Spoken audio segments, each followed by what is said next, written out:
In this fact file, we look at the Bohemian waxwing, the only species found in Europe.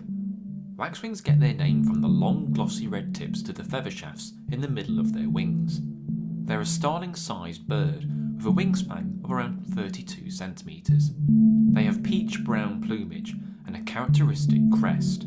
The tail has a yellow tip to it, as do the edges of the flight feathers on the wings, and they have a narrow black eye mask and chin and a chestnut undertail. Waxwings only visit the UK in the winter, spending their breeding season in the boreal forest belt that stretches from Scandinavia through to Russia and across parts of North America.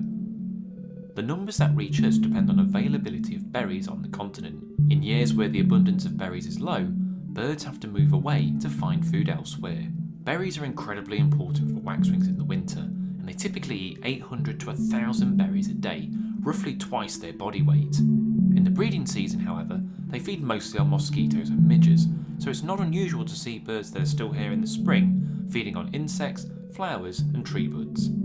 As the winter movements of waxwings are dependent on the amount of food available on the other side of the North Sea, the UK can receive anything from a few dozen individuals to as many as 12,000 each year, normally in the east of Britain first. Most years we attract at least a few birds, and they usually arrive from October and can be seen up until April.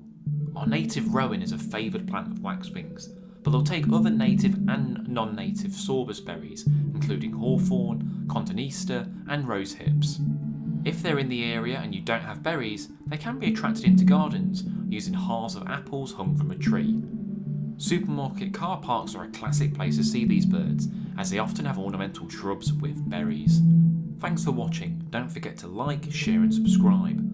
Other fact files are on the screen and new uploads every Monday and Thursday. Also, why not check out my wildlife podcast, the Bearded Tits Podcast, where I interview wildlife TV presenters, artists, cameramen and scientists each week. Until next time, cheers.